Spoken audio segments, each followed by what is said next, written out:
महबूबा मुफ्ती के लिए आज का दिन अहम है। दिल्ली हाईकोर्ट में आज महबूबा मुफ्ती की अर्जी पर समाअत है। महबूबा मुफ्ती ने ईडी की जानिब से मनी लॉन्ड्रिंग मामले में जारी किए गए समन पर अदालत से रुजू किया है। उन्होंने ईडी के समन को अदालत में चैलेंज किया है। इन्फोर्समेंट डायरेक्टरेट यानी ईडी ने prevention of money laundering act के तहत महबूबा मुफ्ती को समन जारी किया है। जैसा कि हम जान रहे हैं कि वादी कश्मीर में कई मेन स्ट्रीम लीडर्स को समन जारी किया जा रहा है और ऐसे ही समन इसी जिम्न में महबूबा मुफ्ती को भी जारी किया गया, जिसे चैलेंज किया सुशील ने। महबूबा मुफ्ती ने सुशील से हम जुड़ने की कोशिश करेंगे। हमारे नुमाइंदे जुड़ रहे हैं दिल्ली से। सुशील, आज का दिन महबूबा मुफ्ती के लिए कितना अहम है?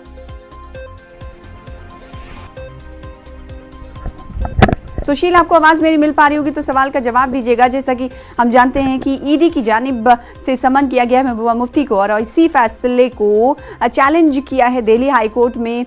साबिक वजीर आला रह चुकी हैं महबूबा मुफ्ती। दिल्ली हाईकोर्ट कहीं ना कहीं महबूबा मुफ्ती के लिए आज का दिन बेहद अहम है, क्योंकि महबूबा मुफ्ती ने जी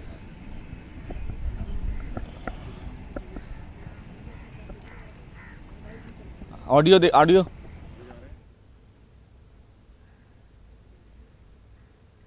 हेलो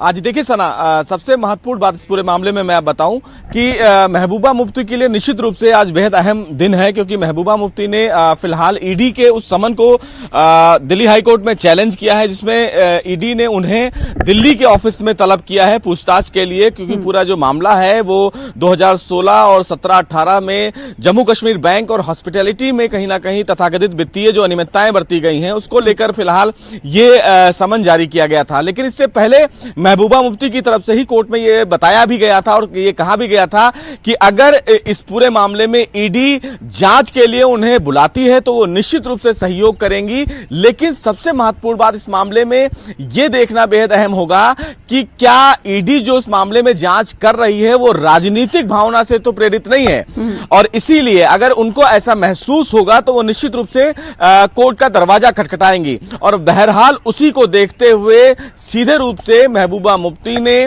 कोर्ट का दरवाजा खटखटाया है और निश्चित रूप से उन्होंने ये मांग की है कि जो ईडी ने उनके खिलाफ समन जारी किया है वो राजनीतिक भावना से प्रेरित है, लिहाजा इस पूरे मामले को एग्जामिन करे दिल्ली हाई कोर्ट। आज दिल्ली हाई कोर्ट की चीफ जस्टिस की जो बेंच है वो इस पूरे मामले में लगभग 11:30 और 12 बजे सुनवाई करेगी। देखना बेहद अहम होगा इस मामले में सना की जब इस पूरे मामले की सुनवाई की जाएगी तो क्या 15 मार्च को जो ईडी ने इस मामले में समन जारी किया है उस समन से क्या हाईकोर्ट इस मामले में उनको राहत देता है, या फिर दिल्ली हाईकोर्ट ईडी से यह पूछना चाह रहा है कि इस पूरे प्रकरण को लेकर जो नोटिस जारी किया गया है वो क्या राजनीतिक दुर्भावना से नहीं किया गया है बल्कि विभागीय कार्रवाई है। अब ऐसे में देखना बेहद अहम होगा सना कि आज की जो सुनवाई होगी उस सुनवाई को लेकर कि अदालत की जानिब से क्या कुछ रिमार्क्स दिए जाते हैं। इस हवाले से आगे भी जुड़ते रहेंगे। बेहद शुक्रिया हमारे साथ जुड़ने के लिए।